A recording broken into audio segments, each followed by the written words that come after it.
கர்த்தருடைய நாமம் மகிமைப்படுவதாக. ஆண்டவராகிய இயேசு கிறிஸ்துவின் இனிதான நாமத்தில் உங்களுக்கு என் அன்பின் வாழ்த்துக்களை தெரிவித்துக் கொள்கிறேன். இன்றைய நாளிலும் சற்று நேர தியானத்திற்காக முதலாவதாய் ரோமருக்கு நிருபம் 13வது அதிகாரம் 12 வசனத்தை வாசிக்கும்படியாக கேட்டுக்கொள்கிறேன். இரவு சென்று போயிற்று, பகல் சமீபமாயிற்று. ஆகையால் அந்தகாரத்தின் கிரியைகளை நாம் தள்ளிவிட்டு ஒளியின் ஆயுதங்களை தரித்துக் கொள்ள கடவோம் என்று பவுல் ரோமருக்கு எழுதின நிருபத்தின் மூலமாக நமக்கு ஆலோசனை கொடுக்கிறார். Praise God.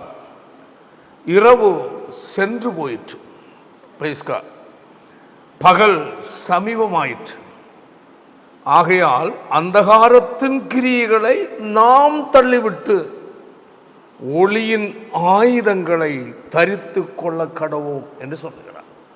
அன்பான தேவ பிள்ளைகளே, இந்த காலம் மிக கொடிதான காலம், கடினமான காலமாக இருக்கிறது. இந்த ஆண்டு தொடக்கத்திலிருந்தே ஒரு நெருக்கமான ஒரு காலம், ஒரு போராட்டம் நிறைந்த ஒரு இதாக காணப்படுகிறது. நாம் கேள்விப்படுகிறோம், பார்த்து கொண்டிருக்கிறோம். அமெரிக்காவின் அழிவு, பிரைஸ்கார், யாரும் எதிர்பாராத ஒரு சம்பவம். காரணம், அதில் சில சம்பவங்கள் அவர்கள் பேசினதை நான் கவனித்தேன். தேவன் என்பவர் ஒருவர் இல்லை. ஒரு நாள் இப்பொழுது அழிந்து கொண்டிருக்கிற இந்த பகுதிகளில் ஆவிக்குரிய பெந்தேகோஸ்தே சத்தியத்தை கை கொண்டு வாழ்கிற ஒரு பெருங்கூட்டம் அங்கு காணப்பட்டார்கள். ஒரு பெரிய ஒரு எழுப்புதலின் பகுதியாக இருந்தது என்று நான் கேள்விப்பட்டேன். இன்று அதே இடத்தில் சிலுமாத்துறையை சார்ந்தவர்களும் சோதோமின் பாவத்திற்கு அடிமைப்பட்டிருக்கிற ஜனங்களால் நிரம்பி தேவனை மறந்தவர்களாக, தேவன் என்று ஒருவர் இல்லை என்றுள்ள ஒரு தேவனை குறைவாக பேசி ஏளனம் பண்ணி நடனம் ஆடினதான ஒரு சம்பவத்தை குறித்து கேள்விப்பட்டேன். அது நடந்து 4 நாளில் இந்த அழிவு அங்கு ஏற்பட்டது. தேவனுடைய பொறுமைக்கும் ஒரு எல்லை இருக்கிறது. ஏன் தேசம் அழிவுக்கு தேவன் ஒப்பு கொடுக்கிறார்? ஏன் சுனாமியும் பலவிதமான பூமி அதிர்ச்சிகளும் பூகம்பங்களும் மற்றும் யுத்தங்களும் பல அழிவுகளும் ஏன் ஆங்காங்கே நடந்து பல பகுதிகள் அழிந்து கொண்டிருக்கிறது? மக்கள் பயத்துக்குள் ஆழ்ந்து போயிருக்கிறார்கள் என்றால் மனுஷனுடைய அக்கிரமம் பெருகிவிட்டது. சோதோம் கொமோராவை தேவன் அழிப்பதற்கு ஒரு காரணம் இருந்தது. அவருடைய கூக்குரல், அவருடைய பாவம், அவருடைய அக்கிரமம் தேவனுடைய சந்நிதியில் எட்டினது. கர்த்தர் மிகவும் வேதனைப்பட்டார். நோவாவின் நாட்கள் நடந்த அழிவும் மனுஷனுடைய அக்கிரமும் பூமியில் பெருகினது என்று சொல்லப்பட்டிருக்கிறது. அவன் இருதயத்தின் நினைவுகளின் தோற்றமல்ல, நித்தம் பொல்லாததாக காணப்பட்டதாக சொல்லப்பட்டிருக்கிறது. ஒரு அழிவுக்கு பின்னதாக தேவனை வேதனைப்படுத்துகிற சம்பவங்கள் மிதமிஞ்சி போகிறதை நாம் பார்க்க முடியும்.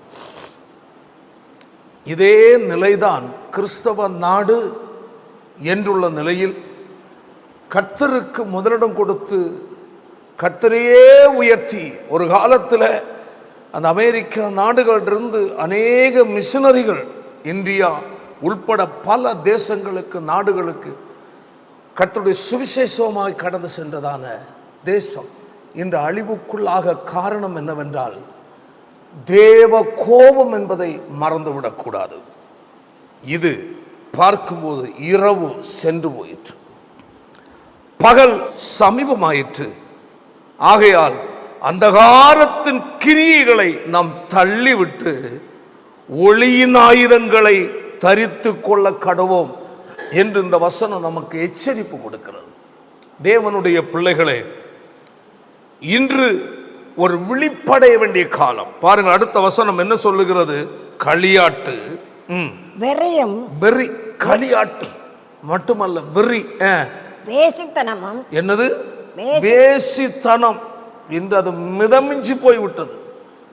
வேசித்தனமும், காம விகாரமும், காம விகாரமும், வாக்குவாதமும், பொறாமை உள்ளவர்களாய் நடவாமல் பொறாமை உள்ளவர்களாய் என்று சொல்லப்பட்டிருக்கிறது. ஹல்லேலூயா. களியாட்டு, பொழுதுபோக்குகள், பணத்திற்காகவும் மற்ற பலவிதமான தீய காரியங்களுக்காக பல களியாட்டுகளுக்கு நேராய் மனதை செலுத்தி மக்கள் வாழ்ந்து கொண்டிருக்கிறார்கள்.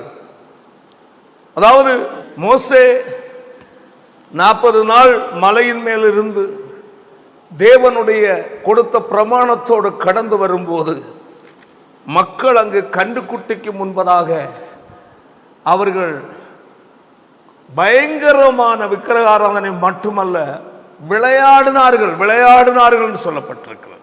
வாசிப்பு அந்த பகுதி.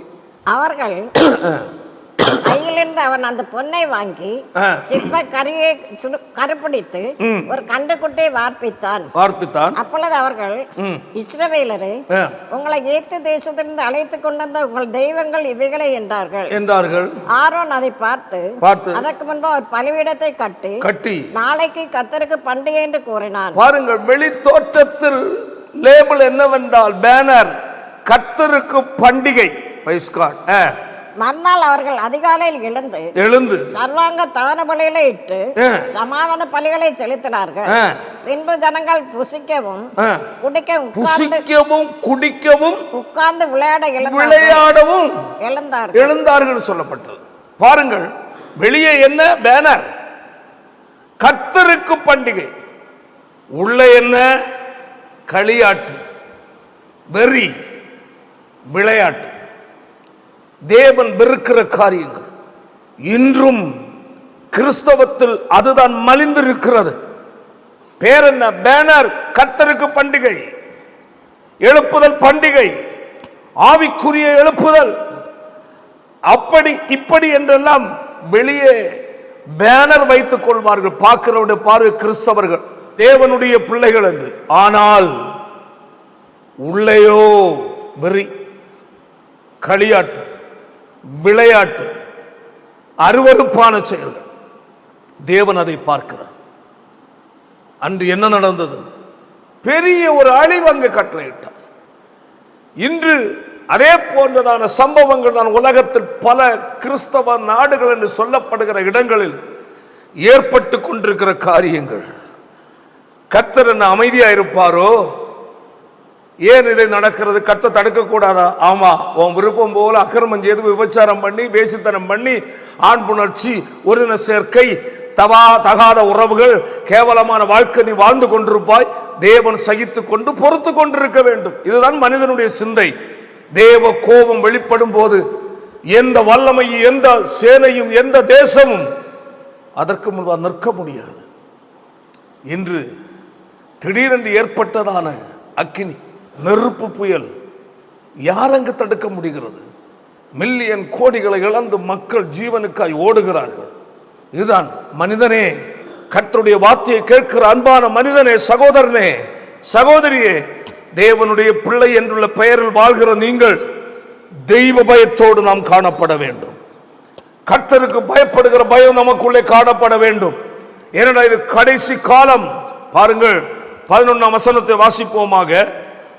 ரோமர் 13:11. நித்திரையை விட்டு எழுந்திருக்கத்தக்க வேலையாயிற்றென்று நாம் காலத்தை அறிந்தவர்களாய் இப்படி நடக்க வேண்டும். நாம் விசுவாசிகளான போது ரட்சிப்பு சமீபமாய் இருந்ததை பார்க்கலும் இப்பொழுது நமக்கு அதிக சமீபமாய் இருக்கிறது. நாம் ரட்சிக்கப்பட்ட நாட்களில் இயேசு சீக்கிரம் வரப்போகிறார். ரகசிய வருகை எப்பொழுது இருக்கும் என்று தெரியாது என்று சொல்லி கேட்கும் போது விழிப்புள்ளவர்களாய் ஆயத்த உள்ளவர்களாக ஒவ்வொரு நாளும் இரவும் பகலும் வாழ்ந்து கொண்டிருந்தோம். அன்று வாழ்ந்த பரிசுத்தவான்கள் அந்த எதிர்பார்ப்போடு கூட இந்த உலகத்திலிருந்து அவர்கள் கடந்து போய்விட்டார்கள். அவர்களுக்கு தேவன் பூமியில் கொடுத்த வாழ்க்கை முடிந்தது. கர்த்தர் அவர்களை சேர்த்து கொண்டார். ஆனால் இன்று பார்க்கும்போது அநேக அக்கிரமங்கள் பெருகிவிட்டது. ஆண்டுடைய வருகை சமீபம் என்று சொன்னால் யாரும் அதை பொருட்படுத்துவதில்லை. அமெரிக்காவில் ஒரு முறை நடந்ததான அந்த 110 மாடி கட்டடங்கள் தகர்க்கப்பட்ட காலத்தில் என்ன நான் கேள்விப்பட்டிருக்கிறேன், நாங்கள் சென்று பார்த்ததில்லை. கிறிஸ்தவ ஆலயங்களில் கர்த்தரை தொழுது கொள்வதற்கு ஆட்கள் இல்லை. அநேக ஆலயங்கள், கிறிஸ்தவ தேவாலயங்கள் விலக்கி வைக்கிறார்கள். பொருட்காட்சி சாலைக்கும் மற்றும் அந்நிய வழிபாட்டு ஸ்தலத்தை மாற்றவும் விற்றுக்கொண்டு மக்கள் தாராளமாய் பொழுதுபோக்கி கொண்டிருக்கிறார்கள். தெய்வ பயம் இல்லை. அன்று அந்த 110 மாடி கட்டடம் தகர்க்கப்பட்ட அந்த நாட்களில் குறிப்பிட்ட ஒரு சில மாதங்கள் சர்ச்சை நிரம்பி வளர்ந்தது என்று கேள்விப்பட்டேன். இனி நடக்க போறது இப்பொழுது தற்காலிகம் அல்ல, நிரந்தரமான ஒரு கிரியை தேவன் வெளிப்படுத்த போகிறார். ஏன்னா மணவாளனாய் இயேசு மத்திய ஆகாயத்தில் வெளிப்பட போகிறார். அவருக்காக எதிர்பார்த்து கொண்டிருக்கிற மணவாட்டியாகிய தேவ சபையை தம்மோடு கூட சேர்த்துக் கொள்வதற்காக அதி சீக்கிரமாய் ஆண்டவராய் இயேசு வெளிப்பட போகிறார். அதற்கு ஒரு எச்சரிப்பாகத்தான் இவைகள் எல்லாம் நடந்து கொண்டிருக்கிறது. கர்த்தருடைய வார்த்தையை கேட்கிற பிரியமான சகோதரனே சகோதரியே, யானோ தானோ என்று கடமை கிறிஸ்தவனாய் பேர் கிறிஸ்தவனாய் வாழ்ந்து கொண்டிருக்கிறாய் என்றால் இன்று நீ மனம் திரும்ப வேண்டியது ஒரு நாளாக இருக்கிறது. Praise God. பொழுதுபோக்குக்காக, டைம் பாசிங்காக தேவ ஆலயங்களில் வந்து கர்த்தரை ஆராதிப்பது போல ஒரு பாசாங்கு செய்து போவதற்காக வருகிறாய் என்றால் இன்று உங்கள் வாழ்க்கையில ஒரு மனம் திரும்புதல் கட்டாய தேவை என்பதை கர்த்தருடைய ஆவியானவர் எச்சரித்துக் கொண்டிருக்கிறார். கர்த்தருடைய வேதமாக சொல்லுகிறது. ஆமென். நாம் விசுவாசிகளான போது ரட்சிப்பு சமீபமாய் இருந்ததை பார்க்கலும் இப்பொழுது அது நமக்கு அதிக சமீபமாய் இருக்கிறது. நித்திரையை விட்டு எழுந்திருக்கத்தக்க வேளையாயிற்று. இதுவரை உணர்வற்ற நிலையில் தேவனை சரியா தேடாதபடி, கர்த்தரை ஆராதிக்காதபடி, ஏதோ கடமை கிறிஸ்தவர்களாக வாழ்ந்து கொண்டிருக்கிற உன்னை பார்த்து கர்த்தர் என்ன சொல்லுகிறார்? உன் நித்திரையை விட்டு எழுந்திரு. உலக ஆசைகள் உன்னை மயக்கி விட்டிருக்கிறதா? ஆதி அன்பை இழந்து ஆவிக்குரிய வாழ்க்கையில் நித்திரையாய் காணப்படுகிற அன்பான சகோதரனை சகோதரியே, இன்று கர்த்தர் உன்னை எழுந்திருக்க சொல்லுகிறார். தூங்குகிற நீ மரித்தோரை விட்டு விழித்து எழுந்திரு.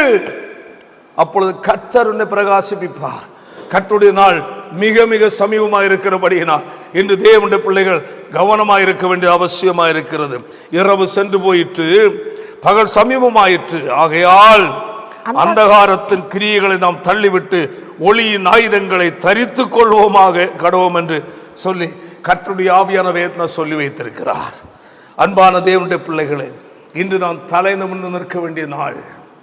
ஒருவேளை இதுவரையிலே ஆவிக்குரிய வாழ்க்கை சோர்ந்து போய் உற்சாகம் இழந்து, ஜெப வாழ்க்கை இழந்து, பரிசுத்தத்தில் இருந்த அந்த வைராக்கியம் இழந்து, தேவன் மேல் வைத்திருந்த அன்பும் தாகமும் குறைந்து, ஜெப வாழ்க்கை இல்லாமல் வேத சத்தியத்தை ருசிக்கிற அனுபவங்கள் இழந்து, ஆண்டுடைய வார்த்தைக்காய் ஆவலோடு ஒரு நாள் இருந்த நீ அவைகளெல்லாம் இழந்து மரத்து போன கல் நெஞ்சம் உடைய ஒரு நபராய் காணப்படுகிறாய் என்றால் இந்த கர்த்தருடைய வார்த்தை உன்னை சந்திக்க கடந்து வருகிறது. அன்பான சகோதரியே சகோதரனே, நீ இழந்து கைவிடப்பட்ட நிலையில் தள்ளப்படுவது ஒருபோது தேவனுக்கு சித்தம் அல்ல என்பதை மறந்து விடாதே. நீ கைவிடப்பட்ட நபராய், ஓ பிரைஸ் காட், நிர்வாக்கியசாலியாய் கைவிடப்பட்ட நபராய் காணப்படுவது தேவனுக்கு ஒருபோது சித்தம் அல்ல. கர்த்தருடைய வேதம் நமக்கு என்ன சொல்லுகிறது தெரியுமா? ரோமருக்கு நிறுவம் 8வது அதிகாரத்தில் கடந்து வருவோமாக. அதனுடைய 28, 29, 30 வாசிப்போமாக. அன்றையும் அவருடைய தீர்மானத்தின்படி அழைக்கப்பட்டவர்களாய் தேவனிடத்தில் அன்பு கூறுவர்களுக்கு சகலமும் நன்மைக்கு ஏதுவாக நடக்கிறது என்று அறிந்திருக்கிறோம். தம்முடைய குமாரன் அநேக சகோதரருக்குள்ளே முதற் பேரோனராய் இருக்கும் பொருட்டு தேவன் எவர்களை முன்னறிந்தாரோ அவர்களை தமது குமாரனுடைய சாயலுக்கு ஒப்பாயிருப்பதற்கு முன்குறித்திருக்கிறார். எவர்களை முன்குறித்தாரோ அவர்களை அழைத்தும் இருக்கிறார். எவர்களை அழைத்தாரோ அவர்களை நீதிமான்களாக்கி இருக்கிறார். எவர்களை நீதிமான் ஆக்கினாரோ அவர்களை மகிமைப்படுத்தியும் இருக்கிறார். கர்த்தருடைய பிள்ளையே, இதோ வாசிக்க கேட்ட வேத வசனத்துல பார்க்கும் போது முக்கியமாய் சொல்லப்படுகிற ஒரு காரியம் என்னவென்றால், கர்த்தர் ஒரு நபரை தெரிந்து கொள்வார் என்றால் ஒரு நோக்கத்தோடு தெரிந்து கொண்டிருக்கிறார். அந்த நோக்கம் என்ன தெரியுமா? உலகத்தில் நீ பெரிய ஆளாக வேண்டும், வசதி வாய்ப்புள்ளவராய் மாற வேண்டும், படித்து புகழ் பெற்றவராய் மாற வேண்டும், உலகத்தில் பராக்கிரமசாலியாய் மாற வேண்டும், உலகத்தில் பெரிய அரசியல் தலைவராய் மாற வேண்டும் என்றல்ல கர்த்தர் சொல்வது. ஹல்லேலூயா. கர்த்தர் வேதம் நமக்கு என்ன சொல்லப்பட்டிருக்கிறது என்றால், அந்த 29 வசனத்தினுடைய கடைசி பகுதியை நாம் வாசிக்கும் போது, தமது குமாரனுடைய சாயலுக்கு ஒப்பாய் இருப்பதற்காக முன்குறித்திருக்கிறார். ஹல்லேலூயா. சாதாரணமான நிலையில் உலகத்தில் வாழ்ந்த வாழ்க்கையை முடிக்க அல்ல, கிறிஸ்தவன் என்றுள்ள போர்வையில் இயேசுவை ஏற்றுக்கொண்டதான நாட்களில் உனக்கு ஒரு வைராக்கியம் இருந்தது, உற்சாகம் இருந்தது, தாகம் இருந்தது. ஆனால் இன்று இந்த தாகம் இருக்கிறதா? கர்த்தர் சொல்லுகிறார், அன்பான சகோதரனே, சகோதரியே, உன்னை கர்த்தர் எதற்கு அழைத்தார் தெரியுமா? அவருடைய குமாரனுடைய சாயலுக்கு ஒப்பாய் இருப்பதற்காக கர்த்தர் உன்னை முன்குறித்து அழைத்திருக்கிறார். கீழே அடுத்த வசனம், 30வது, எவர்களை முன்குறித்தாரோ அவர்களை அழைத்திருக்கிறார், அழைத்தாரோ அவர்களை நீதிமான்களும் ஆக்கி இருக்கிறார், நீதிமான்கள் ஆக்கிறாரோ மகிமைப்படுத்தியும் இருக்கிறார். ஹல்லேலூயா. எதற்காய்? உலகத்தில் சுபிட்சமாய் உண்டு புசித்து ஜாலியாய் வாழ்வதற்கல்ல. கர்த்தர் எதற்கு அழைத்தார் தெரியுமா? குமாரனுடைய, அவர் இயேசு கிறிஸ்துவனுடைய, அதாவது சாயலுக்கு ஒப்பாய் நம்மை மாற்ற, அவரை போல. கர்த்தர் வேதம் நமக்கு என்ன சொல்லுகிறது தெரியுமா? அதனுடைய 1 யோவான் 3வது அதிகாரம் 2ஆம் வசனத்தை வாசிக்கும் போது இப்படி சொல்லப்பட்ட வாசிப்போமாக. பிரியமானவர்களே, இப்பொழுது தேவனுடைய பிள்ளைகளாய் இப்பொழுது நாம் தேவனுடைய பிள்ளைகளாய் இருக்கிறோம். இனி எவ்விதமாய் இருப்போம் என்று இன்னும் வெளிப்படவில்லை. ஆகிலும் அவர் வெளிப்படும் போது அவர் இருக்கிற வண்ணமாய் நாம் அவரை தரிசிப்பதனால் அவருக்கு ஒப்பாய் இருப்போம். ஹல்லேலூயா. எவ்வளவு அருமையான கர்த்தருடைய வார்த்தை இங்கு நாம் பார்த்தோம் அல்லவா? தமது குமாரனுடைய சாயலுக்கு ஒப்பாய் மாற்றுவதற்காய் நம்ம முன்குறித்திருக்கிறார். ஆமென். அவர் நம்ம அவருடைய குமாரனுடைய சாயலுக்கு ஒப்பாய் மாற்றி எங்க அமர வைக்க? அவருக்கு ஒப்பாய் அமர வைப்பதற்காய், அவரோடு கூட அவருக்கு ஒப்பாய் அமர வைப்பதற்காய் கர்த்தர் நம்மை தெரிந்து கொண்டிருக்கிறார். ரட்சிக்கப்பட்ட கர்த்தருடைய பிள்ளையே, போராட்டம் நிறைந்த உலகத்தில் கலங்கி நிற்கிறாயோ? பிரச்சனை, போராட்டங்கள், கஷ்டங்கள், இழப்புகள், வேதனைகள், துக்கங்கள், வியாகுலங்கள் என்று சொல்லி கலங்கி போயிருக்கிறாயோ?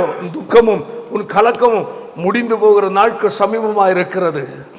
கண்ணீரெல்லாம் துடைக்கிற நேசர் இயேசு அது சீக்கிரமாய் வெளிப்பட போகிறார்.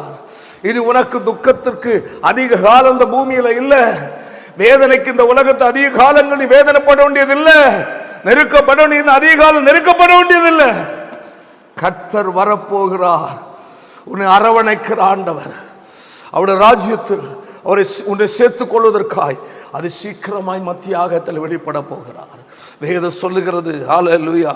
அங்கு சொல்லுகிற, ஆதலால் இக்காலத்து பாடுகள் இனி நம்மிடத்தில் வெளிப்படும் மகிமைக்கு ஒப்பிடத்தக்கவைகள் அல்லவென்று எண்ணி என்று சொல்லப்பட்டிருக்கிறது. இப்பொழுது நாம் படுகிற பாடு, இந்த வேதனைகள், நெருக்கங்கள் இனி வரும் மகிமைக்கு ஒப்பிடத்தக்கதல்ல. வாசி. ஆதலால் இக்காலத்து பாடுகள் இனி நம்மிடத்தில் வெளிப்படும் மகிமைக்கு ஒப்பிடத்தக்கவைகள் அல்லவென்று எண்ணி இருக்கிறேன். ஹல்லேலூயா. இந்த காலத்தில் இருக்கிற பாடுகள் ஒரு தேவனுடைய பிள்ளை பொருட்டா எண்ண வேண்டாம். காரணம், இதை பார்க்கலும் மேன்மையான மகிழ்ச்சியான இந்த பாடெல்லாம் இல்லாமல் இருக்கிற, இங்கு விடுகிற கண்ணீரெல்லாம் துடைக்கப்படுகிற, வேதனை இல்லாத, துக்கம் இல்லாத, வியாகுலம் இல்லாத ஒரு மகிமையின் ராஜ்யத்தை கர்த்தர் நமக்காக ஆயத்தப்படுத்தி வைத்திருக்கிறார். அதற்காக பூமியில சில காலம் நம்மை வைத்து அவருடைய குமாரனுடைய சாயலுக்கு ஒப்பாய் மாறுகிற தகுதி அடைவதற்காக, ஹல்லேலூயா, கர்த்தர் இந்த பூமியில் நம்ம வைத்து நடத்தி வருகிறார். ஆமென். இதற்கு வேதம் சொல்லுகிறது, அவர் இருக்கிற வண்ணமாய் நாம் அவரை தரிசிக்கிறபடியினால் அவருக்கு ஒப்பாய், அவருக்கு சமமாயிருப்பதற்காய் கர்த்தர் நம்மை தெரிந்து கொண்டார். ஆதலால் வேதம் என்ன சொல்லுகிறது தெரியுமா? பல நெருக்கங்கள், பல பாடுகள், பல போராட்டங்கள் இந்த உலகத்தில் நமக்கு உண்டு என்பதை கர்த்தர் நமக்கு தெரியப்படுத்துகிறார். பாருங்கள், வெளிப்படுத்தின விசேஷம் 3வது அதிகாரம் 21ஆம் வசனத்தை வாசிக்கும் போது வாசிப்போமாக. நான் ஜெயங்கொண்டு என் பிதாவினுடைய சிங்காசனத்திலே அவரோடு உட்கார்ந்து இருக்கிறது போல ஜெயம் கொள்ளுகிறவன் எவனோ அவனும் என்னுடைய சிங்காசனத்தில் என்னோடு கூட உட்காரும்படிக்கு அருள் செய்வேன் என்று கர்த்தர் சொல்லி இருக்கிறார். கர்த்தருடைய வார்த்தையை கேட்கிற பிரியமான தேவனுடைய பிள்ளை, குமாரனுடைய சாயலுக்கு ஒப்பாய் நாம் மாறி, ஆமென், அவருக்கு ஒப்பாய் நம்மை அமர வைப்பதற்காக, ஆமென், வேறு சொல்லுகிறது, ஜெயம் பெற்ற ஒரு வாழ்க்கை நாம் வாழ வேண்டியது அவசியமா இருக்கிறது. ஏதோ ஒரு வாழ்க்கை வாழ்ந்தால் அவருக்கு ஒப்பாய் அமர முடியாது. ஏதோ ஒரு வாழ்க்கை வாழ்ந்தால் அவருடைய குமாரனுடைய சாயலுக்கு ஒப்பான சாயலை அடைய முடியாது. கர்த்தருடைய வேதம் சொல்லுகிறது, ஒரு ஜெயம் பெற்ற ஒரு வாழ்க்கை வாழ வேண்டும். அதான் நான் ஜெயம் கொண்டு. ஆண்டு சொல்லுகிறார், நான் உலகத்தை ஜெயித்தேன், மரணத்தை ஜெயித்தேன், சாத்தானை ஜெயித்தேன் என்று ஆண்டவர் இயேசு சொல்லுகிறார். இன்று அதே காரியத்தை கர்த்தர் நம்மிடத்தில் சொல்லுகிறார். மகனே, நான் ஜெயித்தேன். ஹல்லேலூயா. அப்போ நீயும் ஜெயிக்க வேண்டும். ஹல்லேலூயா. பாருங்கள், கர்த்தருடைய வேதத்தில் என்ன சொல்லப்பட்டிருக்கிறது. அதனுடைய ரோமருக்கு நிருபம் 8:17 வாசிப்போமாக. நாம் பிள்ளைகளானால் சுதந்திரருமாமே, தேவனுடைய சுதந்திரரும் உடன் சுதந்திரருமாமே, கிறிஸ்துவுடன் கூட நாம் மகிமைப்படும்படிக்கு.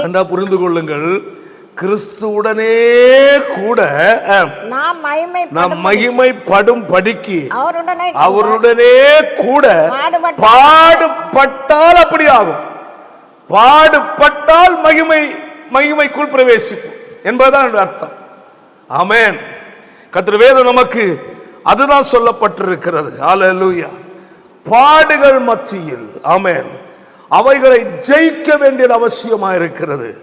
போராட்டத்தை பார்த்து சோர்ந்திருக்கிற தேவனுடைய பிள்ளையே, கலங்காதே. இது தற்காலிகமான போராட்டம்.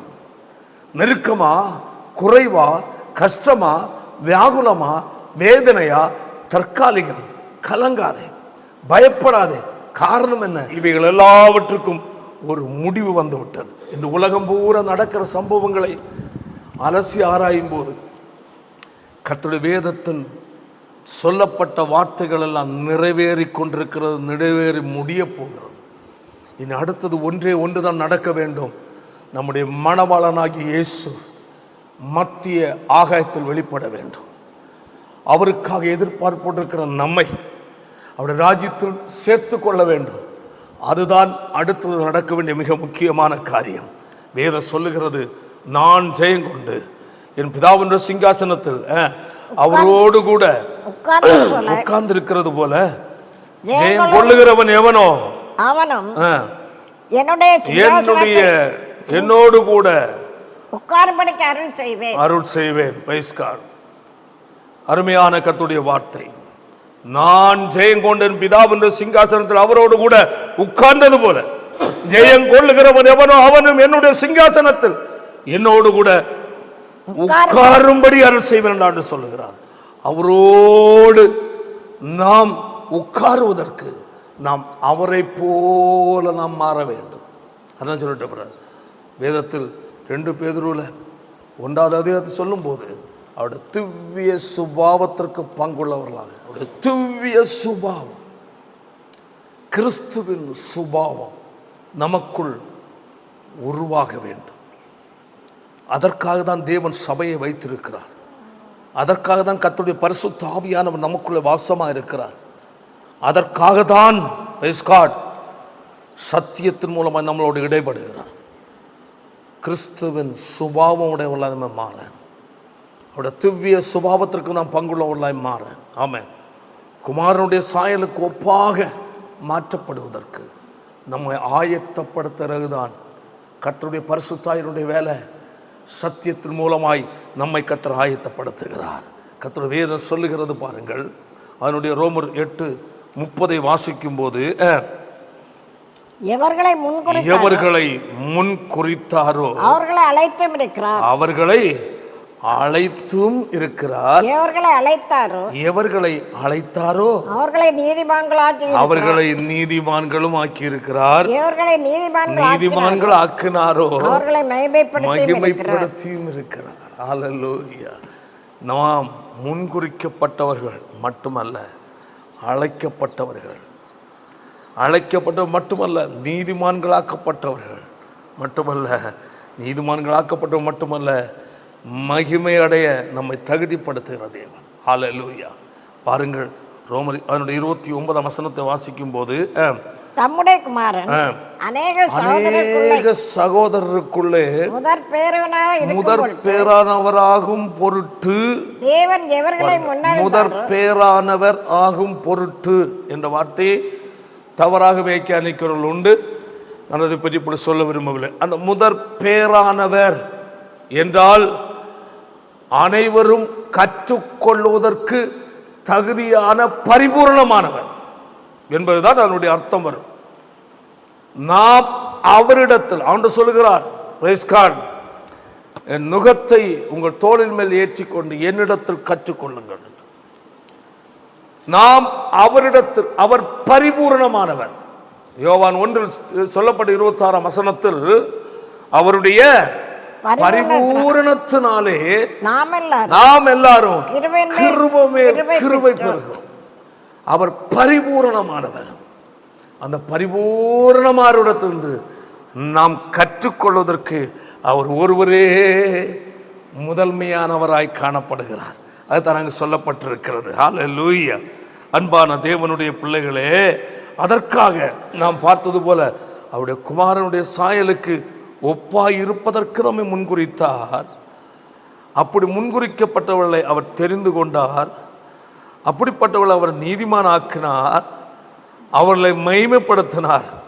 அந்த ஸ்தானத்தை அடைய நாம் ஜெயம் பெற்றவர்களாக மாற வேண்டியது அவசியமாக இருக்கிறது. கர்த்தர் வேதமாக தான் சொல்லுகிறது, எவைகள் மேல் ஜெயம் எடுக்க வேண்டும். 1 யோவான் 2ஆவது அதிகாரத்தில் பார்க்கும்போது அதனுடைய 16ஆம் வசனத்தை வாசிப்போமாக. ஏனெனில் மாம்சத்தின் இச்சை, கண்களின் இச்சை, ஜீவனத்தின் பெருமையுமாகிய உலகத்தில் உள்ளவைகள் எல்லாம் பிதாவினால் உண்டானவைகள் அல்ல. இங்கு நாம் ஜெயம் எடுக்க வேண்டியது பிரைஸ் காட், மாம்சத்தின் இச்சை, கண்களின் இச்சை, ஜீவனத்தின் பெருமை. 3 காரியங்கள் நம்மை பின்தொடருகிறது. எதற்கு? அந்த பரிபூரணமானவருடைய அந்த சாயலை நாம் அடைய விடாதபடி, குமாரனுடைய சாயலை நாம் அடைய விடாதபடி இவைகள் நமக்கு எதிராய் போராடி கொண்டிருக்கிறது. இது முதலாவது ஏதேனில் ஆரம்பித்த போராட்டம். அந்த புசிக்க கூடாது என்று சொன்னதான அந்த கனி பார்த்தால், அழகை இச்சித்தால், புசித்தால், கணவனுக்கும் கொடுத்தாள். சரீரமும் தீட்டுப்பட்டது, ஆத்மாவும் இருளடைந்தது, ஆவியும் கெட்டு போனது. பைஸ்கா. அப்போ இங்கே அது சொல்லப்பட்டிருக்கிறது, மாமிசத்தின் இச்சை, கண்கள் இச்சை, ஜீவனத்தின் பெருமை. இந்த பூமியில் ஆண்டவராய் இயேசு மனிதராய் அவதரித்து 40 நாட்கள் புசியாமலும் குடியாமல் இருந்து அவர் வனாந்தரத்தில் அவர் காணப்படும் போது, பிரைஸ் காட், வேறு சொல்ல ஆவியானவரால் வனாந்தரத்துக்கு கொண்டு சொல்லப்பட்டார். ஆமென். சாத்தானால் சோதிப்பதற்காக. சாத்தான் முதலாவது கேட்டது என்னவென்றால் என்ன தெரியுமா? அவருடைய 4ஆவது அதிகாரம் மத்தேயு 4:2-3 வாசிக்கும் போது, அவர் இரவும் பகலும் 40 நாள் உபவாசமாய் இருந்த பின்பு அவருக்கு பசி உண்டாயிற்று. அப்பொழுது சோதனைக்காரர் அவரிடத்தில் வந்து நீ தேவனுடைய குமாரனே ஆனால் இந்த கல்லுகள் அப்பங்கள் ஆகும்படி மாமிச பசியை தீர்ப்பதற்காக முதலாவது அங்கு ஐடியா கொடுக்கிறார். அவருக்கு பசி உண்டாயிற்று, தாகம் உண்டாயிற்று. Praise God. அந்த பசியை ஆற்றுவதற்காக வேதத்திற்கு எதிர்மாறான நிலையில் அங்கு ஆலோசனை கொடுக்கிறார். பாருங்கள், மாமிச பசி. இந்த கல்லுகளை அப்பமா, இந்த தேவனுடைய குமாரனா இருந்தால், பிரைஸ் காட், ஹல்லேலூயா, இந்த கல்லுகளை அப்பமாக்கி அப்பமாக்கும் என்று சொல்லுகிறார். மனுஷன் அப்பத்தின மாத்திரமல்ல, தேவனுடைய வாயிலிருந்து புறப்படுகிற ஒவ்வொரு வார்த்தை பிழைக்கும் என்று வசனத்தின் மூலமாய் மேற்கொண்டார். இரண்டாவதாய் தாழ குதியும் என்று உயரமான இடத்திலிருந்து தாழ குதியும். அப்பொழுது தூதர்களுக்கு அவர் கட்டளையிடுவாரே என்று சொல்லப்பட்டிருக்கிறதே என்று சொல்லி பாருங்கள். தேவனாகிய கர்த்தரை பரீட்சை பாராதிருப்பார்கள்.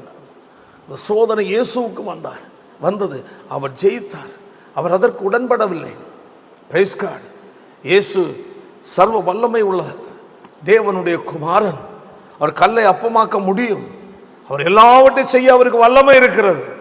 ஆனால் பிரைஸ் காட், அந்த வல்லமையை சத்துருவனுடைய வார்த்தைக்கு இணங்கி அங்கு அதை அவர் பயன்படுத்தவில்லை.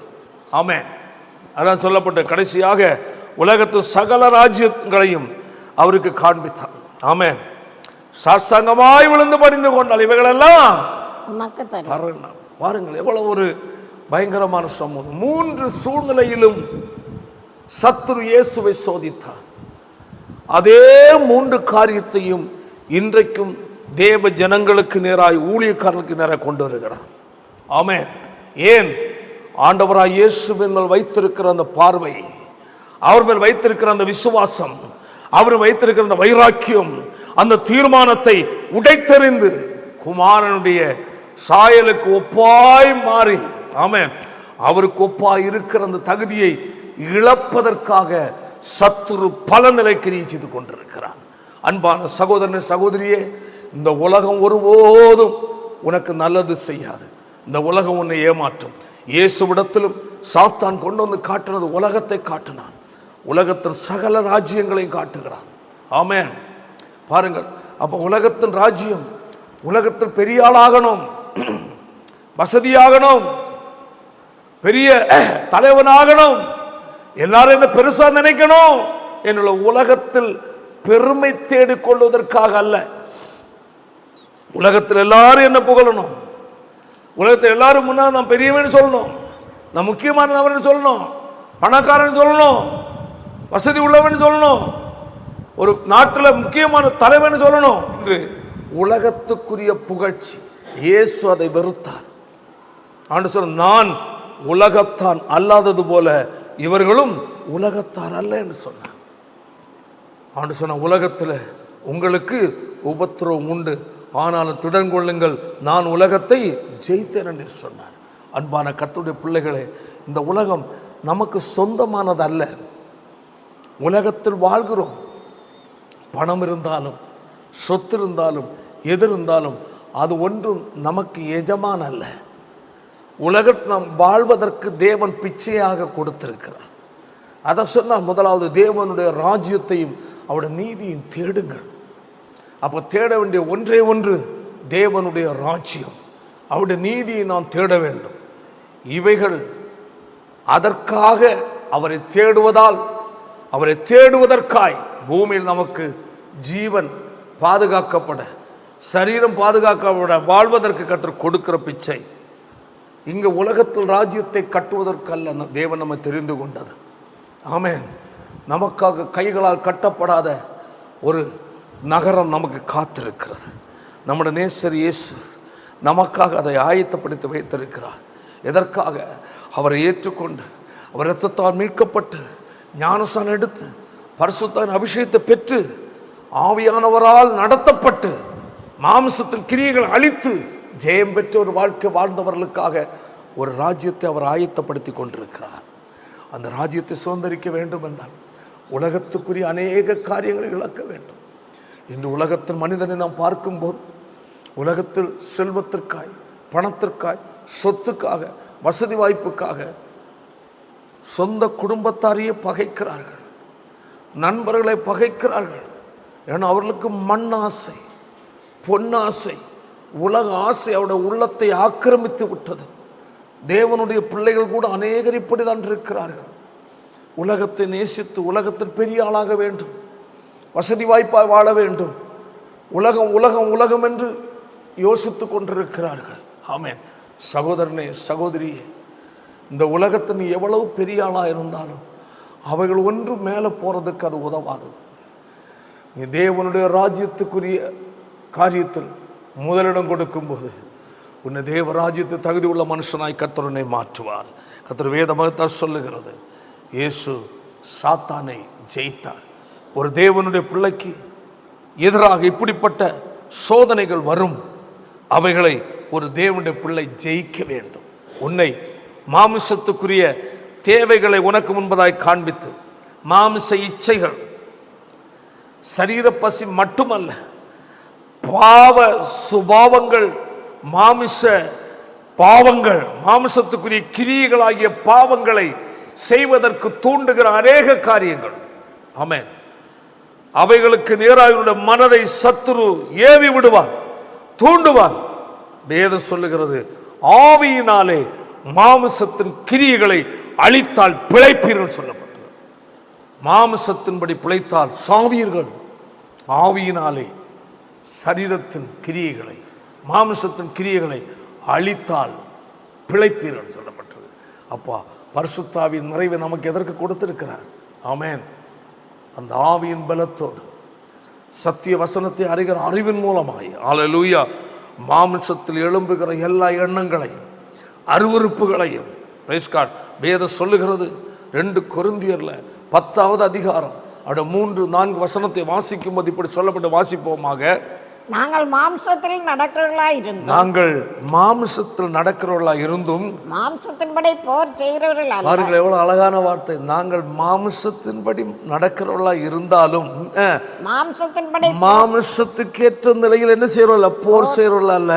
எங்களுடைய போராயுதம், எங்களுடைய போராயுதம் மாம்சத்துக்கு ஏற்றவர்களாய் இராமல், மாம்சத்திற்கு ஏற்றவைகளாய் இராமல், அரண்களை நிர்மூலமாக்கத்தக்கதாக தேவபலம், சத்துரு எழுப்புகிற அரண்கள், தேவனோடு நெருங்க விடாதபடி எழும்புகிற மாமிச எண்ணங்கள், மாமிச எண்ணங்களாகிய அரண், உலக ஆசையாகிய அரண், இச்சையாகிய அரண், ஆடம்பரமாகிய அரண், உலகத்துக்குரிய செழிப்பை தேடி நாடி ஓடுகிற அந்த எண்ணங்களாகிய அரண், இவைகளை என்ன செய்ய? நிர்மூலமாக்கி தகர்த்து என்ன செய்ய? கிறிஸ்துவுக்கு கீழ்ப்படிய பண்ணுவதற்காய். ஆமென். கர்த்தர் நம்மை அபிஷேகித்திருக்கிறார். தேவனுடைய பிள்ளையே, உலகம் உன்னை, உலகத்தை நேர மனதை நீ விட்டால் உலகம் உன்னை விடாது. இன்று இந்த உலகத்தில் கர்த்தர் கொடுக்கிற காலம் தேவனை பிரியமா வாழ்ந்து தேவ சித்தம் செய்து சிலரையாக கர்த்தருடைய ராஜ்யத்தை தகுதிப்படுத்துகிற ஒரே ஒரு வேலை நம்முடைய வேலை. உலகத்தில் வாழ்வதற்கு தேவன் கொடுப்பார். அதை வைத்து தான் வாழ்வதற்கு தான் தேவன் நம்மை வைத்திருக்கிறார். கடைசி காலம் வேதமாகத்தான் சொல்லுகிறது. ஆமென். ஒரு தேவனுடைய பிள்ளைக்கு எதிராக இப்படிப்பட்ட சோதனைகள் கடந்து வரும். ஆமென். பாருங்க, அப்போஸ்தலர் 14வது அதிகாரம் 22ஆம் வசனத்தை வாசிக்கும் போது வாசிப்போமாக. சீசருடைய மனதை திடப்படுத்தி, சீசருடைய மனதை திடப்படுத்தி, விசுவாசத்திலே நிலைத்திருக்கும்படி, விசுவாசத்திலே நிலைத்திருக்கும்படி அவர்களுக்கு புத்தி சொல்லி, அவர்களுக்கு புத்தி சொல்லி, நாம் அநேக உபத்திரவங்கள் வழியாக தேவனுடைய ராஜ்யத்தில் பிரவேசிக்க வேண்டும் என்று, தேவனுடைய ராஜ்யத்தில் பிரவேசிக்க வேண்டும் என்று அவர்களுக்கு புத்தி சொன்னார்.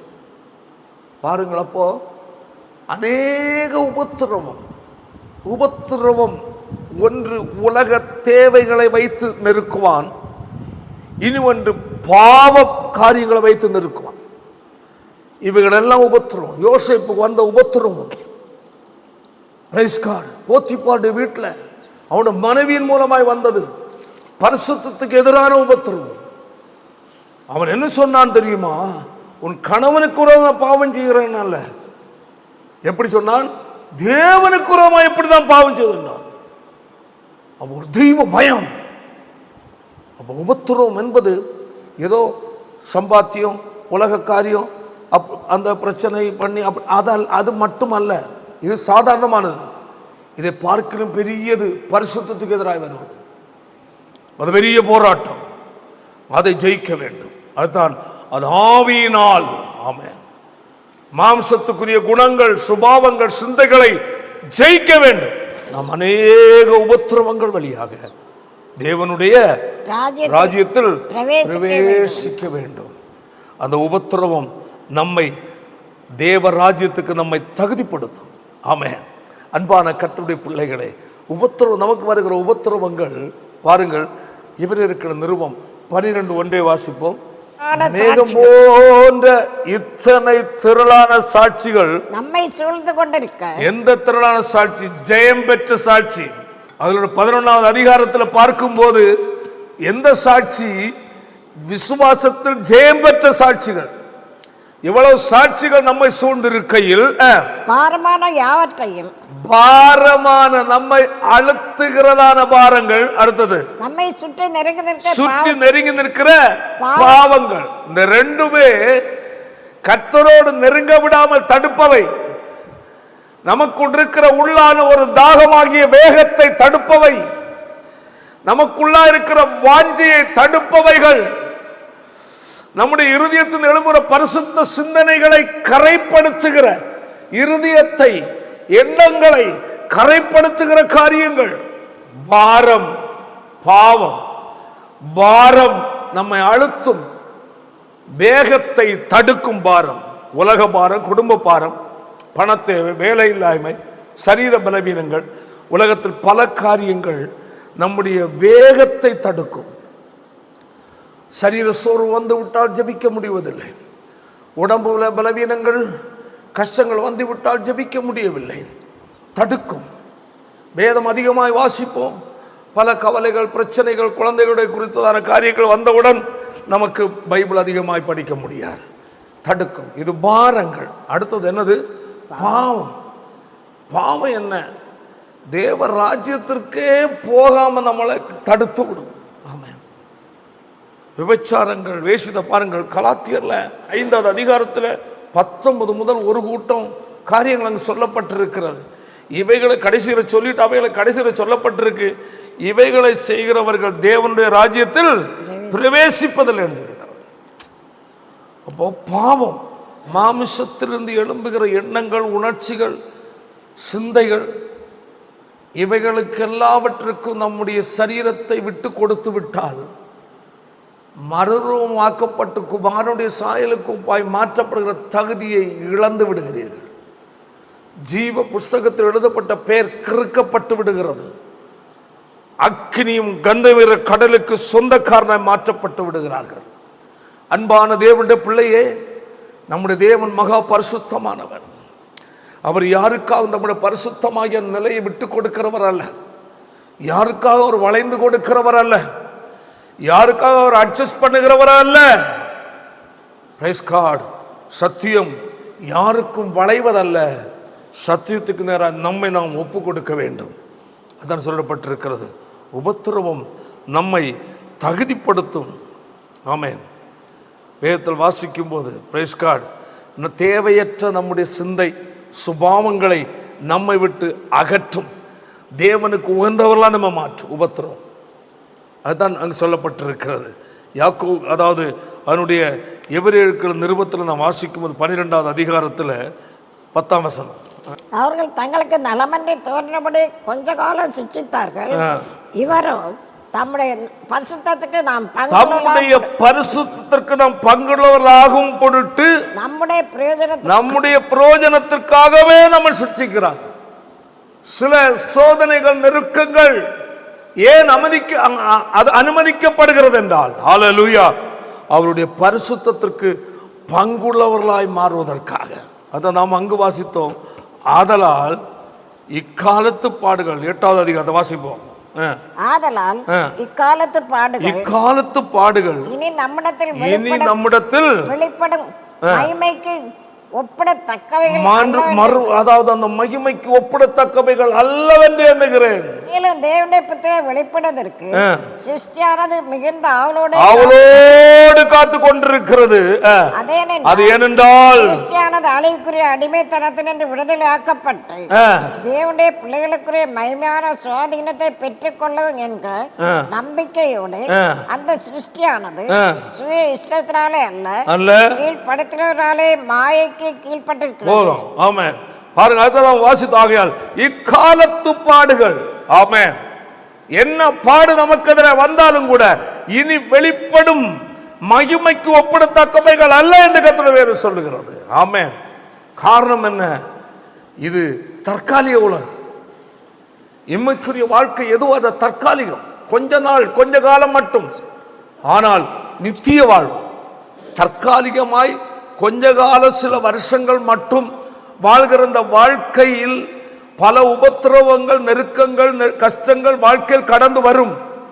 இது எதற்காக வருகிறது என்றால், நித்திய வாழ்வுக்காக நம்மை தகுதிப்படுத்த, குமாரனுடைய சாயலுக்கு ஒப்பாய் நம்மை மாற்ற, அவருக்கு ஒப்பாய் நம்மை அமர பண்ணுவதற்காய் சில சூழ்நிலைகள் வழியாய் நம்மை சோதிக்கும் என்பதுதான் காரியங்கள். ஆமென், அல்லேலூயா.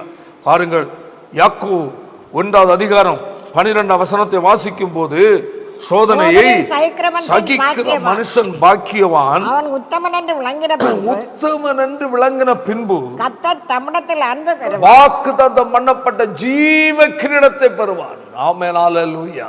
எவ்வளவு அருமையான கர்த்தருடைய வார்த்தை. சோதனையை சகிக்கிற மனுஷன். ரட்சிக்கப்பட்ட தேவனுடைய பிள்ளையே, சில சோதனை வழியாக உன் வாழ்க்கை கடந்து சென்று கொண்டிருக்கிறதா? அதை பொறுமையோடு சகிக்க கற்றுக்கொள். ஆமென். காரணம், உன்னை உத்தமன் என்று விளங்கின பின்பு கர்த்தர் வேதம் சொல்லுகிறது. உன்னிடத்தில் ஒரு உத்தமத்தை எதிர்பார்க்கிற தேவன். ஆமென். பாருங்க, 1 பேதுருவில் 1வது அதிகாரம் 7ஆம் வசனத்தை வாசிக்கும் போது வாசிப்போமாக. அழிந்து போகிற பொன் அக்கினினாலே சோதிக்கப்படும். அழிந்து போகிற பொன் அக்கினினாலே சோதிக்கப்படும். அதை பார்க்கிலும்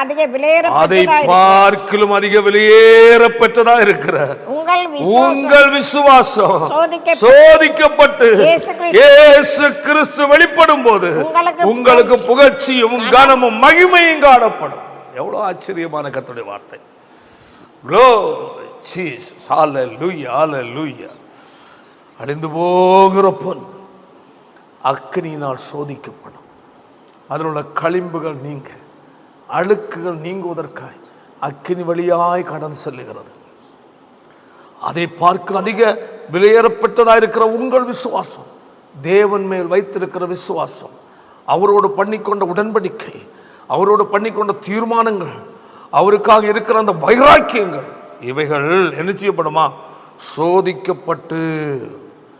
எப்படி அழிந்து போகிற பொருள்களான பொன்னில் கலந்திருக்கிற கலப்படம் நீங்குகிறதோ, இது ஒரு சோதனை நாம் தேவன் வைத்திருக்கிற அந்த விசுவாசத்திலும் அன்பிலும் ஆழமான பற்றுதலிலும் அந்த ஆழமான தீர்மானத்தில் இருக்கிற அந்த மாயையான அழுக்குகளை அகற்றும். அதற்கு தேவன் சில சோதனையை நம்முடைய வாழ்க்கையில் அவர் அனுமதிக்கிறார். சொல்லப்பட்டிருக்கிறது, இயேசு கிறிஸ்து வெளிப்படும் போது உங்களுக்கு என்ன உண்டாகும்? புகழ்ச்சி, கனம், மகிமை. எவ்வளவு அருமையான ஒரு வாழ்க்கை. ரட்சிக்கப்பட்ட தேவ பிள்ளையே, வைராக்கியமாக இருங்கள். நமக்கு வருகிற சோதனை போராட்டங்கள் அவருடைய பரிசுத்தத்தில் நாம் பங்குள்ளவர்களாய் மாறுவதற்காக கர்த்தர் நமக்கு சில சோதனைகளை அனுமதிக்கிறார். வேதம் சொல்லுகிறது, தம்முடைய குமாரனுடைய சாயலுக்கு ஒப்பாயிருப்பதற்கு நமக்கு சில சோதனை வருகிறது. அவருக்கு ஒப்பாய் நாம் மாற, அவரை போன்றவர்களாய் மாறுவதற்காய் தேவன் சில சோதனைகளை அனுமதிக்கிறார். பாவ சிந்தையோடு பாவத்தில் வாழ்ந்து அருவருப்போடு வாழ்கிற மனுஷன் அதே நிலையில் அவருக்கு ஒப்பாய் அமர முடியாது. Praise God. அப்போ அவருக்கு ஒப்பாய் அமர வேண்டும் என்றால், அவர் சமமாய் நாம் அமர வேண்டும் என்றால், நம்மள் அவரை போன்ற ஒரு தகுதி நமக்கு தேவை, அவரை போன்ற ஒரு பரிசுத்தம் நமக்கு தேவை. தான் குமாரனுடைய சாயலுக்கு ஒப்பாய். Praise God. அவருக்கு தகுதியானவர் அவர் ஒப்பாயிருப்பதற்கு, அவர் பரிசுத்தத்தை பங்குள்ளவர்களாய் மாறுவதற்காக சில சோதனைகள். அநேக நினைப்பாங்க, ஏன் சோதனை வரணும், ஏன் நெருக்கம் வரணும், அதிலிருந்து கர்த்தர் தடுக்கக்கூடாதா, இருந்து பாதுகாக்க கூடாதா? உன்னை அந்த வழியாக அனுப்புறது தேவ சித்தம். ஆமென். அந்த வழியாக உன்னை கர்த்தர் அனுப்புவதற்கு அனுமதிப்பது தேவ சித்தம். அந்த இடத்துல நீ என்ன செய்கிறாய் என்று கர்த்தர் பார்க்கிறார். சொல்லுவாங்க, ஏவாள்கிட்ட அந்த பழம் பறிக்காம தடுக்கக்கூடாதா? ஒரு மனுஷன் தெரிந்து கொள்ள ஒரு நிலையை அவனுக்கு வைத்திருக்கிற மனுஷன் மனநிலை, வெறுக்கவும் அவனுக்கு முடியும், தெரிந்து கொள்ளவும் முடியும். நல்லது எது கெட்டது என்று அறிகிற ஒரு அறிவு உண்டு. ஆமென். தேவன் வைத்தார், அதை புசித்தால் என்ன நடக்கும் என்று சொன்னார். அப்போ தொடாமல் இருந்திருக்கணும். நீ அதை மீறி நீ செய்தது பாவம். இதுபோல கர்த்தர் அவருடைய பரிசுத்தத்திற்கு, அவருடைய குமாரனுடைய சாயலுக்கு ஒப்பாய் மாற, அவருடைய பரிசுத்தத்துக்கு பங்குள்ளவர்களாய் மாறுவதற்கு, அவர் ஒப்பாய் அமர பண்ணுவதற்கு நாம் தகுதி அடைய வேண்டியது அவசியம். தகுதியற்றவர்களாய் இருக்கிற நாம் தகுதியற்ற நிலையில் அவருக்கு ஒப்பாய் நாம் அமர பண்ண முடியாது. நாம் தகுதி அடைய வேண்டும். தகுதி அடைய வேண்டும் என்றால் மாம்சத்தின் இச்சை, கண்கள் இச்சை, ஜீவனத்தின் பெருமை, உலக ஆசை, உலக சிற்றின்பங்கள், உலகத்திற்கு எல்லாவற்றின் மேலும் ஒரு ஜெயம் பெற்ற ஒரு வாழ்க்கை நாம் வாழ வேண்டியது அவசியமாக இருக்கிறது. அந்த போராட்டங்கள் நமக்கு எதிராக கடந்து வரும்போது நாம் புரிந்து கொள்ள வேண்டும். இந்த பிரச்சனை, இந்த நெருக்கம், இந்த கஷ்டம் அல்லது இந்த பாவம் செய்ய வேண்டிய சூழ்நிலை, இதெல்லாம் வருவதே என் பரிசுத்தத்தை கெடுக்க, நான் அவருடைய அருகில் அவர் ஒப்பாய் இருப்பதற்காக, நான் இருக்க வேண்டிய அந்த நிலையை தடுப்பதற்கு, அந்த தகுதி இழக்க பண்ணுவதற்கு சத்துருதை கொண்டிடுகிறான். நான் அதை மேற்கொள்ள வேண்டும் என்று வேதம் சொல்கிற ஆவியினாலே மாமிசத்தின் கிரியைகளை அழித்து மேற்கொள்ள வேண்டும். ஒரு ஜெயம் பெற்ற வாழ்க்கை எவர்கள் ஆவியினால் நடத்தப்படுகிறார்களோ அவர்கள் தேவனுடைய புத்திரர். ஆவியினால் நடத்தப்படுவது, ஆவியானவர் எப்படி நடத்துவார்? சகல சத்தியத்துக்குள்ளும். ஆவியன் எப்படி நடத்துவார்? கிறிஸ்து காட்டின பாதை. ஆவியன் எப்படி நடத்துவார்? கிறிஸ்துவின் சுபாவத்தில் பங்குள்ளவர்களாய் மாறுதல் நடத்துவார். திவ்ய சுபாவத்தில் பங்குள்ளவர்களாய். அன்பான கர்த்தருடைய பிள்ளைகளை, பேஸ்கார்டு பாருங்கள், 2 பேதுரு 1வது அதிகாரம் 4ஆம் வசனத்தை வாசிக்கும் போது அதில் சொல்லப்பட்டிருக்கிற வாசிப்போமாக, உலகத்தில் உண்டான கேட்டுக்கு தப்பி திவ்ய சுபாவத்துக்கு பங்குள்ளவர்களாம் பொருட்டு மகா மேன்மையும் அருமையுமான வாக்குத்தத்தங்களும் அவைகளினாலே நமக்கு அளிக்கப்பட்டிருக்கிறது. எந்த வாக்குத்தத்தம்? குமாரனுடைய சாயலுக்கு ஒப்பாய் அமர பண்ணுகிற வாக்குத்தத்தம். ஆமென். குமாரனுடைய சாயலுக்கு ஒப்பாய் நம்மை அமர பண்ணுகிறது வாக்குத்தத்தம். ஐயா, அதுதான் மேன்மையான வாக்குத்தத்தம். பாருங்கள், அதுல ஒரு வசனம் உண்டு. அந்த 8வது அதிகாரத்தில் அதனுடைய 28ஆம் வசனத்தை வாசிப்போம். அன்றையும் அவருடைய தீர்மானத்தின்படி அழைக்கப்பட்டவர்களாய், அவருடைய தீர்மானத்தின்படி. எந்த தீர்மானம்? குமாரனுக்கு ஒப்பாய் இருப்பதற்காக அழைக்கப்பட்டவர்கள், தேவனிடத்தில் அன்பு கூறுகிறவர்களுக்கு சகலமும் எப்படி நன்மைக்கு ஏதுவாய். ரட்சிக்கப்பட்ட தேவனுடைய பிள்ளையே, உன் வாழ்க்கையில் எது நடந்தாலும் நன்மைக்காய். என்ன நன்மை? அவருக்கு ஒப்பாய், குமாரனுடைய சாயலுக்கு ஒப்பாய் மாற்றப்படுகிற அந்த நன்மை. உலக செழிப்பல்ல. இதே வசனத்தை உலக ஆசீர்வாதத்துக்கு நேராக வளைத்து பேசுகிறவர்கள் உண்டு.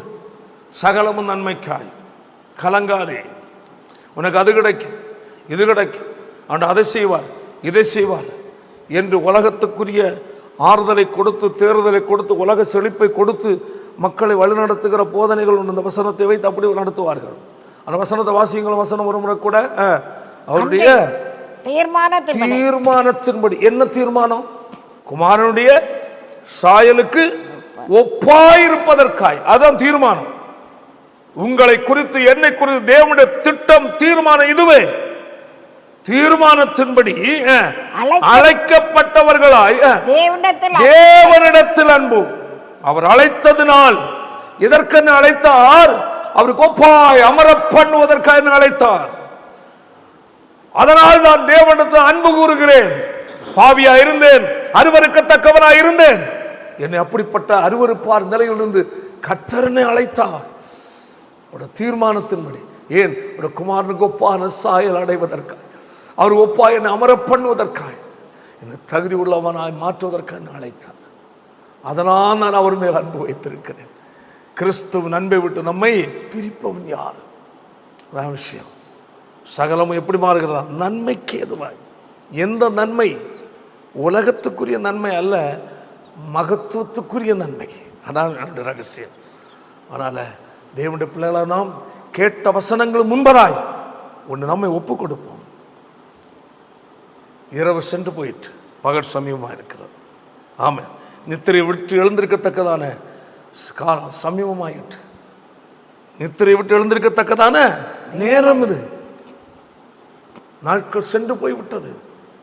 காலத்தின் சூழ்நிலைகளை பார்க்கும்போது கடைசி எண்டில் வந்திருக்கிறோம். இனி ஒன்றே ஒன்று, இயேசு வர வேண்டும். அவர் எப்பொழுது வருவார் என்று தெரியாது. நடு ராத்திரியில் வரலாம், அதிகாலையில் வரலாம், பகல் வேளையில் வரலாம், பயணத்தில் வரலாம், எப்பொழுதும் வரலாம். நினையாத வேளையிலே மனுஷகுமாரன் வருவார். ஆனால் நீங்கள் எப்பொழுதும் விழித்திருங்கள். கர்த்தர் வருகை மிகவும் சமீபம்.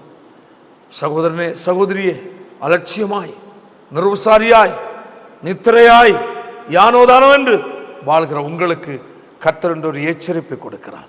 மகனே, மகளே, மனம் திரும்பு. ஆதி அன்புக்குள் வா, ஆதி தீர்மானத்துக்குள் வா. பிரச்சனை பார்த்து சோர்ந்து போகாதே, நெருக்கத்தை பார்த்து தடுமாறாதே. வா, உன்னை என்னுடைய ஒப்பாய் அமர பண்ணுவதற்காக உன்னை தெரிந்து கொண்டேன். என்னுடைய ராஜ்யத்திற்கு நீ தேவை என்று உன்னை பார்த்து அழைக்கிறார். மனம் திரும்ப ஒப்பு கொடுப்போம். ஆதி அன்புக்குள் திரும்பி வர ஒப்பு கொடுப்போம். புதிய தீர்மானத்தை புதுப்பித்துக் கொள்வோம். இனி காலம் இல்லை, இனி காலம் செல்லாது. கர்த்தர் வரப்போகிறார். கண்களை மூடுவோம், ஜெபிப்போம். நல்ல பிதாவே, நல்ல வேளைக்காக உமக்கு ஸ்தோத்திரம். நர்மையான நேரத்திலும் கேட்ட வசனங்களுக்கு முன்பதாய் எங்களை முற்றிலுமாக நாங்கள் அர்ப்பணிக்கிறோம் அப்பா. அன்றியும் அவருடைய தீர்மானத்தின்படி அழைக்கப்பட்டவர்களாய் தேவனிடத்தில் அன்பு கூறுகிறவர்களுக்கு சகலமும் நன்மைக்கு ஏதுவாய் நடக்கிறது என்று நாங்கள் அறிந்திருக்கிறோம். அந்த எந்த தீர்மானம் குமாரனுடைய சாயலுக்கு ஒப்பாய் எங்களை மாற்றுவதற்குரிய தீர்மானம், ஒப்பாய் அமர பண்ணுகிறதான அந்த தீர்மானத்தின்படி எங்களை நீர் அழைத்தீர். உமக்கு ஒப்பாய் இருப்பதற்கு ஒரு தகுதி உள்ள ஒரு நிலை உண்டாகிறதற்காய் எங்கள் வாழ்க்கையில் சில சூழ்நிலைகளை எங்களுக்கு தேவன் அனுமதிக்கிறீர் அப்பா. இன்றைய நாளிலும் போராட்டத்தை பார்த்து, பிரச்சனையை பார்த்து தளர்ந்து போய் சோர்ந்து போயிருக்கிற மக்களை கர்த்தர் ஒன்று கூட நீர் எழுப்புவீராக. இனி காலம் செல்லாது என்று கர்த்தருடைய வேதம் சொல்லுகிறதே. இரவு சென்று போயிற்று, பகல் சமீபமாயிற்று என்று சொல்லப்பட்ட வேத வாக்கின்படி இனி நாட்கள் இல்லையே. உடைய வருகைக்கு நாங்கள் ஆயத்தில் ஒரு வாழ்க்கை வாழ கிருபை தாரும். வசனத்தை கேட்ட ஒவ்வொரு நீர் ஆசீர்வதியும். இயேசுவின் மூலம் ஜெபிக்கிறோம் ஜெபங்கள் நல்ல பிதாவே. ஆமென், ஆமென்.